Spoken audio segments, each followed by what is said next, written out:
Item 5.7, draft asset management plans. Welcome back, Dennis. Nice to see you again. It's been a long time, I know. just bear with me.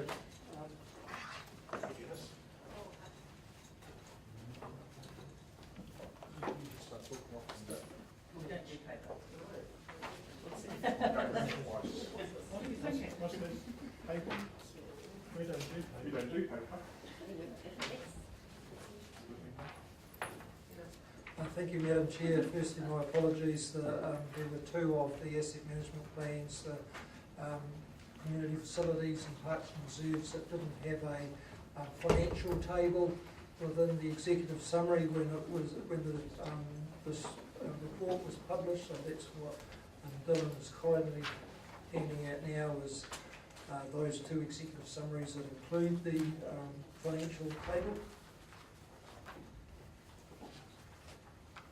This item is to do with the draft asset management plan and the asset management policy. Before I go too much further, I would just like to bring to your attention an amendment to the recommendation. If you go to page 1, you'll see that the recommendation as it currently stands, that the council adopts the draft asset management plans, makes no reference to the asset management policy.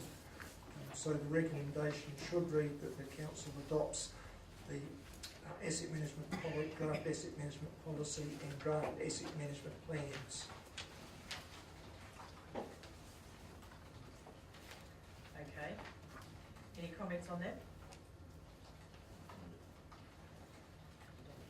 So what we have here is the executive summaries for all of the asset management plans. At the workshop a couple of weeks ago, we went through this and identified that we would be bringing this report to you.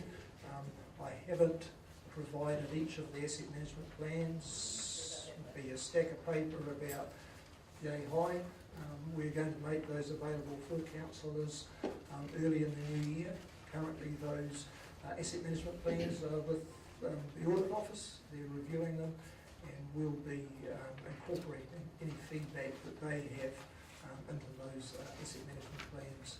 We will also, we're currently in the process of updating them to reflect the decisions that have been made during the long-term plan workshops in terms of capital expenditure.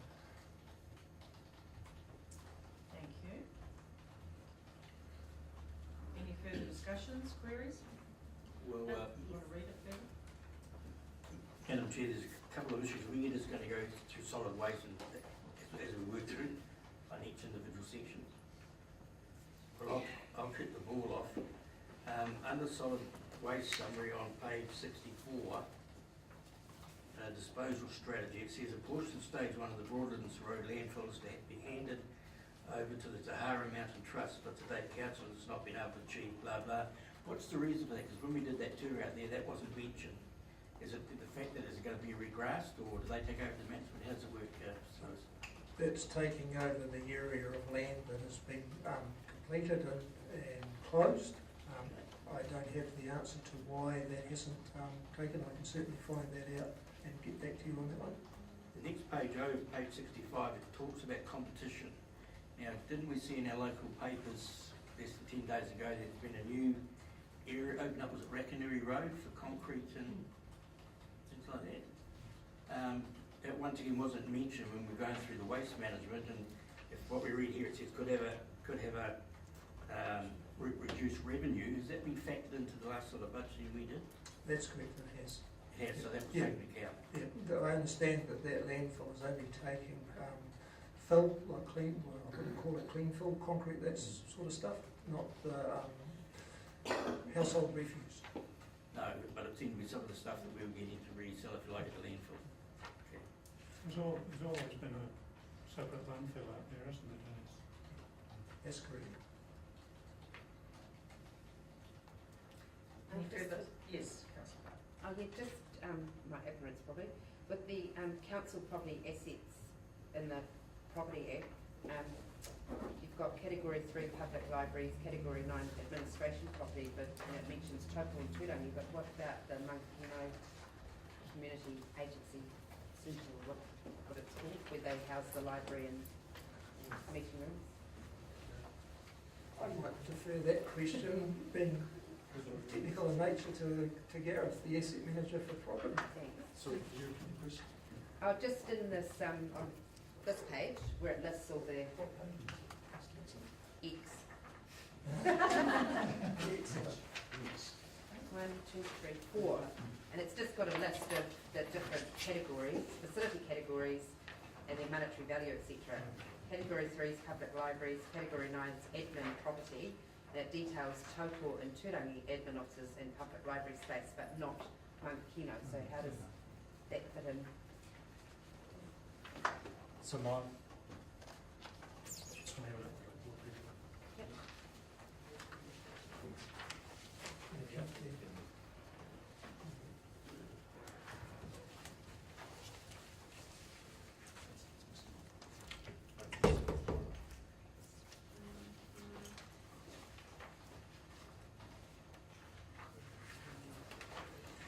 so I don't know why it's missing off the bottom. Unless it was left off because it's a joint system, so it's combining the library with the. Yeah, I think it comes under the Mangakino municipal. Yeah, municipal. Yeah. Okay. So we're But doing it's a all joint one. system. It's all one building. Yeah, I thought it might be. I was just asking since Councillor Trim's not here to back Mango. Well done, councillor. Any other queries? Just through the chair, it's just, I guess, to understand, on each of the summary plans at the very end, you say this plan is an intermediate plan based on International Infrastructure Management Manual. What is an intermediate plan? What's the purpose of that statement? The classification of an asset management plan moves from core through intermediate to advanced, and it basically details the level of asset management practice that's incorporated within that plan. So in terms of best practices, we're operating at the intermediate level, is that what you're It is appropriate for some asset management plans, say parks and reserves, to be at a core level, and probably some like a transport one to be at an intermediate advanced level, similarly with water and wastewater. So it's appropriate for different classes of assets to have a different maturity of asset management plan. And is that based on potential risks or? Yes, it's a combination of risk, the type of assets that you are managing. Okay, no, thank you, I'm just keen to understand. Any further queries, comments? Well, in regards to going all over the place to transport, you're talking about the review of our bus routes. Will that include going to the airport to pick up Freedom Campers if you're going out to Somerset? The current bus service is being reviewed by regional council at the present time. The likelihood of what routes might be included or not included is still to be resolved, and certainly we'll be coming back to council with any recommendations in terms of buses and bus routes and the impact thereof. Order, Madam Chair. On page 81, under water treatment, it talks about that Atamuri water supply has also met the requirements utilising the alternative compliance criteria for small supplies. If we turn to page 78, it says we have 69 properties connected, but there's only 36 rateable properties. How does that work, and what is that alternative compliance for smaller supplies, considering Waitanui? I would have to admit that I'll need to get back to you on what the alternative is. I don't have that in my head. I'll certainly provide that information to you. And Atamuri only has 39, I think it is, rateable properties for water. And then when we get on to page 83, it's got about the risk management. I don't see Aldi risk written there. It may be included under risk management, technical notes.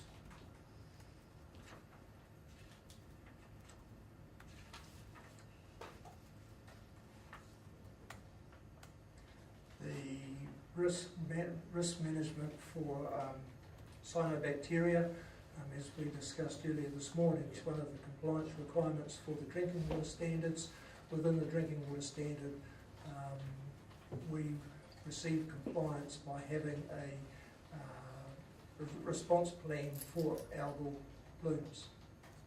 Okay, but it's not named there, so that's not It's, easy because it's not specifically named, just like protozoa treatment is not identified as a risk. Probably the last one for me, Madam Chair, is to do with wastewater expenditure. On page 89, it's got renewals at 22.4 million. And I'm not sure whether our annual plan says 24.6, I'll have to recheck it. It just seemed to be a difference there, but that might be me.